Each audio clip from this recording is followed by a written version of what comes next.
I'm Benjamin Howe. I am Charlene's eldest son and the oldest grandson, and I'm very honored to be up here and speaking about Grandpa. He had 7 grandsons, and we learned a lot from him. We really did. First of all, we learned how to be hard workers. Grandpa worked pretty much until the day he died. I mean, even when he wasn't working at the end, he was having people, hey, this needs to be done, this needs to be done. It was just, that's just how he operated. And from painting to building signs to working down at the farm with me, I mean, it was just one thing after another. He was an amazing worker, and that he passed down to his grandsons. The next thing is love of family. I mean, that was, the second most important thing to him. His immediate family, we went on vacations, we had dinners together, we got together to chop trees down for Christmas, went camping, snow machining, fishing, all that stuff was so important. And then his extended family too, he would travel all over, especially with Irby, to visit her side of the family, and just to share that with them, just to be with them. And so I'm sure many of you have had visits with Grandpa Chuck and heard stories and whatnot. And then next, you all know this, love of food. I mean, he passed that on to us. We all love to eat. Whether it's camping, and he had a skillet this big around. I mean, and he could put so many eggs on there and things when we were camping. Like he said, learning at the CCCs, starting to cook, he just would throw things together, and he understood that food brings people together, and it brings family together. And then a sense of humor. He was sharp as a tack his whole life. I mean, he can remember things from when he was 5 years old better than I can remember things from last week. I mean, it's amazing. And he had a sharp wit about him. It wasn't always there, but it would kind of pop up once in a while, and it was just really good. And I just have a real quick story on that. I think it was 2 years ago, so he was a spry 92, 93-year-old, somewhere in there. We were down at the farm hunting, and we'd all spread out, and he had a gun. We were like, oh yeah, Grandpa, you should try shooting something, while you're down here. And anyway, the flock of pheasants took off, and I mean, there's just war going on. All of us young kids, we're just blasting away, and then they're all going right towards Grandpa, and I kind of see him, and the gun comes up, and it goes off, and he goes over. And I just ran over there to him because I'm worried, like, oh my gosh, what happened? Get down there, and I'm like, Grandpa, are you okay? Are you okay? He says, I think I missed it.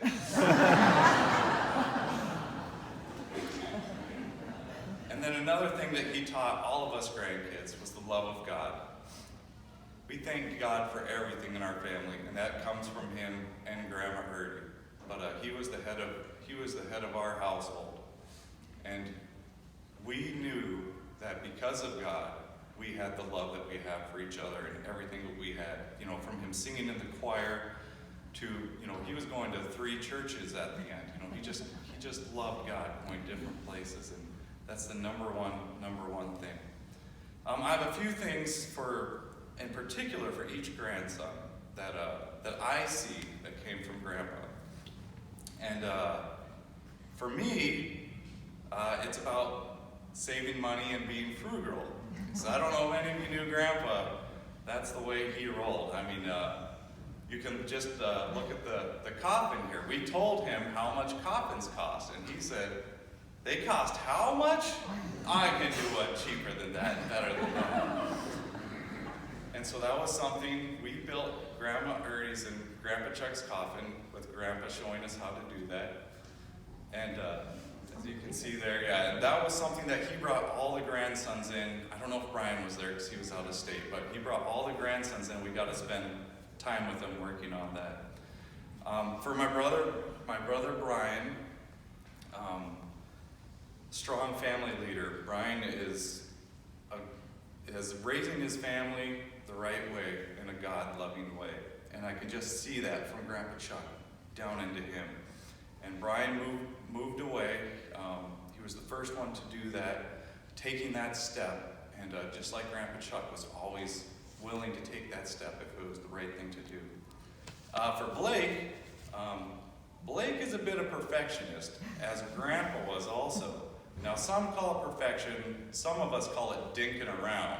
Because I'm just like, oh man, it's good enough, it's good enough. But just like Grandpa Chuck, had to be perfect. And like the slideshow you guys saw earlier, that was also with Max's help, but Blake put that together.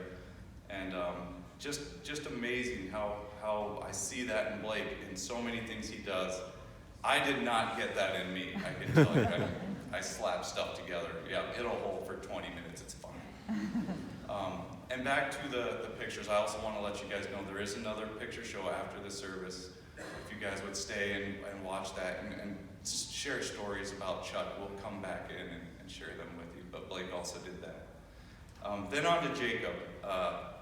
Jacob is the outdoors king in our family, Alaska loving, and that is 100% Grandpa. I mean, all the adventures that Jacob and Grandpa did, either together, Grandpa did before, Jacob is Grandpa now. I mean, and loving life here in Alaska, and I'm so thankful for that too, because Jacob invites everybody and we can go and do things, even to, just having fire pits in the driveway.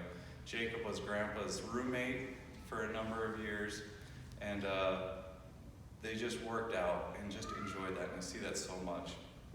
And then Max, with photography. None of us, now Max is an expert photographer. Grandpa just liked taking pictures, but he took a lot of pictures. But I see that in Max, and the love that he has for that, as well as the love he has for everybody. Max just has such a soft heart and a beautiful heart, and on more than one occasion, Max came to me when I was in need, and he was there for me. And I know he's there for his new wife, Randy, and it's just beautiful, and I just see that in him from Grandpa Chuck, just that love for family members. And then Grant, he's our traveling adventure. He's lived in, I think, more states than the rest of us, going to different schools, and he's gone overseas and lived overseas. And I mean, he's going to Germany, I think, in 2 or 3 days. So I mean, Grant, he got that adventurous spirit. And then also visiting family. He's gone and visited family in other countries. Grandpa did that in Norway, drug his family away. Even though he didn't know them very well, went over there because they were family.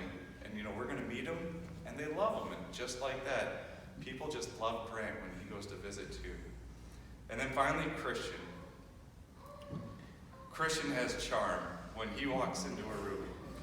Just like Grandpa, the room lights up. And he has exuberance for life. I mean, I just love being around Christian because whatever we're talking about, Christian gets excited about that. And that's the way Grandpa was. Grandpa could have you talk about something, and he would just get so into it, and he's so good at it, and so knowledgeable on it because he can remember everything. And I just see that in you, Christian, and it's amazing. I'm going on, so I apologize to you guys, but I was born in 1980, and at that time, Grandpa was 57. So there's a lot of life, as you guys saw in those pictures, that we weren't around for. So the way we learned about Grandpa and who he was from his own stories, from him. And for what I learned from that is that Grandpa was a little bit of a rascal in his early days, and kind of a scamp. He still, the whole to the end of his life, had that little twinkle in his eye, had his hat on a little bit sideways, he just, a little bit, and I'm gonna give you just some stories now. These are all stories that Grandpa gave to us, and many of you have heard them, but some of you haven't, but I think that his own stories are the way to go. Go ahead. So yeah, he lost his father at a very young age, 4 years old. And so he had to do a lot of growing up. And his mother, Agnes, who he adored, she ran the family. And, she was a little bit tough, which Grandpa also got from her. But, she was the rock in the family. But one of the first things which we noticed, now Grandpa, when you saw him, when we went to the beach or Hawaii or something like that, he had a terrible injury to his ribs. And looking at you like, oh my gosh, what happened? Well, as a young man, he had gotten a ride home with some neighbor friends on a horse, which his mom had told him not to do. Well, the saddle rolled on him, he went underneath, and the horse stomped on him. Now, this is as a very young man. Well, he is as stubborn and everything. He didn't tell his mom about it. Now, you just think, the ribs were either heavily damaged or broken that I could still see them to this day on him. And he didn't tell her about that because, he was already starting a little bit of trouble. Now we go on to school. As we said, all he had was an 8th grade education. Well, he didn't do so well at the 8th grade either. He didn't pass that the first time, and so we had to retake it. And what he told us is that, well, he was always more interested in looking at the rabbits outside, that he was going to go shoot after school and bring some meat home, But it just wasn't his thing. So later on, he did end up passing 8th grade, and that was kind of the end of his schooling career because he moved on to the CCC shortly after that. But we'll come back to this story a little bit later, to show you a little more of the rascalness there. He joined the CCCs, and like we heard, just 2 days after he was 17, he's, I'm moving on, I'm getting out of here, kind of moving away from the family, but, he was sending money back and helping out. And while he was there, and we've got some of these stories a little bit later after Grandma Erdy passed away, but while he was there, somebody said at the kitchen, hey Chuck, or they called him Carl back then, hey Carl, somebody's here to see you. Well, it happened to be the father of a girl he was seeing from town who wanted to put his foot down on, all right, this is what we're going to do, and just see what kind of guy Chuck was. But Grandpa said it was a great conversation. He was a nice guy, and shook hands when they left. So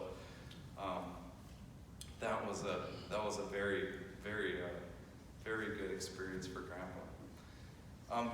Then Grandpa went to war, and we've all heard his war stories over there, but somewhere he was a little bit of a rascal.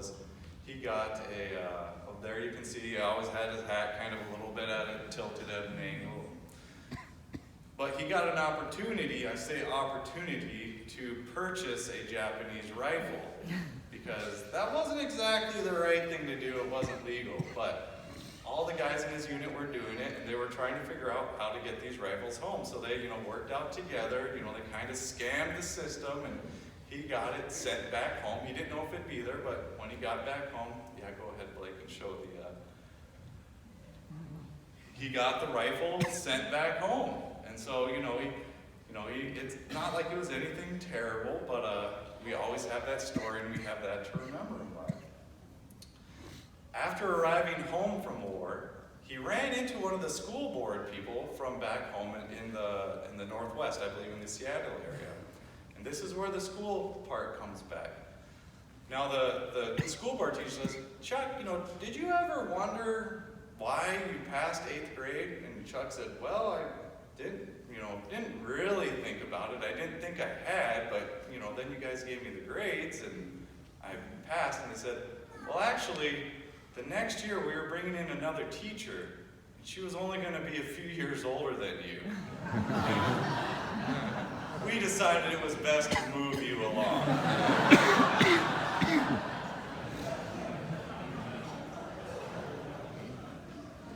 So he then moved to Alaska. His mom was up there, and he followed her up there. And one of his jobs was working for the railroad, and he was painting bridges for the railroad. Go ahead, Blake. And Hurricane Bridge, some of you may have seen it, riding the train up there, and you can see, this is a picture when they were painting it. You can see it's half white where they're painting it, and then they're continuing on. And it's just amazing to think that they would sit on boards, I think they were tied off with rope, but sit on boards, you can see there, with ropes holding them. It's just crazy to me.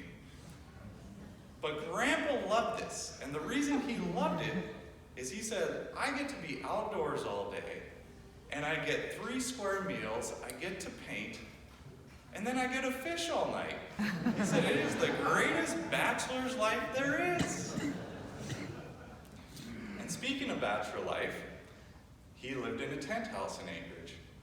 So, yep, there we go. So yeah, he built a tent house, just nothing fancy, but it was just perfect for him, and later on, I think Ernie said, we're going to get married. You got to change this. This tent thing's not going to work. And speaking of Ernie, they met at church, and, I think, he saw her and like, boom, this is an amazing woman, and she is beautiful and smart and loves God, and, I got to figure out a way to make this work. And a story that Grandpa told us, Grandma Ernie, I think, was going back to Washington, D.C. And now, she wasn't seeing anybody in particular. There were a couple guys vying for her attentions. And at the airport, when she was flying away, there was another gentleman there who brought flowers to Ernie. And so she took those and was very happy. Well, Grandpa was there. And he had stepped his game up because he saved his money. And he brought her a fur coat. Well, let me tell you who Ernie talked to when she got back to Alaska. It wasn't Joe Smo flower guy. It was Charles Chuck Master Furrier Brodahl. That's right. And I would like to think that Grandma was going that direction anyway. But better safe than sorry. Another really funny story. After this, Grandpa went over, and Ernie and some of the other gals, they cooked food, and he was bringing meat. And he brought steak, and it said sea steak written on it. And they said, oh, you brought caribou steak. Oh, this will be great. This will be really good. And he didn't really say anything, just kind of, yeah, this will be good. This will be good. So they cooked it up, and they said, boy, this, it's really good, but it's just different. I just don't know what it is, but it's very good. And so, they thanked him, and, he left. And the story he told us is that he went to the butcher shop, and he's looking, and he's like, man, that steak looks really good. And it's cheap. What is that? Colt steak. So it was horse. But it all worked out. And then, and so, he kind of like a lot of us guys, drags his feet on things, and finally, one day, his mom said, Charles, we're going to the jewelry store, you're buying Ernie a ring. We're knocking this out. So she drug him there, and they bought a ring. And from there, this is a story that I just got in the last year, and it is so powerful to me. We were having lunch, and Grandpa told me about his proposal. And he said, he and Ernie were sitting there, and I'm going to read this so I don't mess it up. He said, I pulled the ring out, she took it, put it on, and never took it off. And yeah, that got to me, and that's just, he knew he was the luckiest man in the world. So, he had 3 daughters with Ernie, and amazing women, and he taught them the same things, outdoor living, hard work. They got through tough times, and they were always positive about it because of their love for God, and knowing that family is what really matters. And then, like I said, in 1980, grandsons started showing. And it was one here, another one there, and then all of a sudden, Grandpa's saying to all these, sons-in-laws that he has, like, how did you guys do it? I had all girls. You guys had all boys. Like, what did you do special? But anyway, Grandpa was just, so excited to have grandsons. I mean, he would have been excited to have whatever he had, but, you could see in some of the pictures, he loved his grandsons. And so that is a lot of where I saw it. Grandpa was, kind of a rascal, kind of a scamp, a fun-loving guy, which he did, some of that he always kept with him. But when Grandma Ernie got Alzheimer's, that's where I saw in my personal view of Grandpa, where he went from scamp to a servant, where he followed Jesus' example of washing the feet of somebody and became a servant to Grandma Gertie. He took care of her at home. He never complained about it. We all know it was hard on him. We all tried to help him out with it. He had to learn new things, how to do hair and makeup and things that he never thought he'd have to do. And he took over the Christmas card writing and the correspondence and calling people. And just really quick, anyone who got a personal letter, a call, or a Christmas card with a personal write, could you just raise your hand up right now? Just look at that. That's from somebody in their 80s that, with an 8th grade education, that, the words weren't always spelled right, but the heart was there.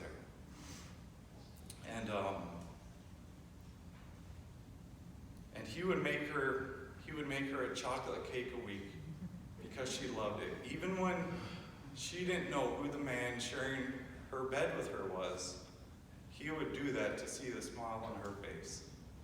It meant so much to him how much he loved her. And after Grandma's death, he lived on. He lived on. He went and visited family. He wrote letters. He drove in his motorhome. Like I said, he went to 3 different churches. He came down to the farm, and I put him to work. Because what else, otherwise he'll go crazy if he's not working. So, and Grandpa always said he was lucky. But I don't think so. He says, I was lucky to get into the cooking area, the kitchens of the CCCs. I was lucky that, things didn't happen bad for me in World War II. I was lucky to get early. I was lucky this. But I don't think so. He worked hard. He took advantage of every opportunity he had with a positive attitude. He loved his family, and he loved friends, and they were always nice to him in return. And they saw that he was a hard worker, and so they rewarded him with things like that. And we grandsons, we're still learning from him. We're learning from his past, from his stories. We're all kind of rascals and scamps right now. We're working towards the path that he laid out for us to follow, to become servants. And Grandpa gave us step by step in the way he lived his life of how to get there and how to follow what Jesus wants us to be. I had a grandpa in my life for 38 years, and I, as my cousins and my brothers, learned so much from him, and it made us part of who we are today. Not only boys, but now men, because we are all men now. And we will all miss him. But he will still be with us forever in the stories that we have, in the memories that we have. And for that, we're all grateful. Thank you very much, and thank you.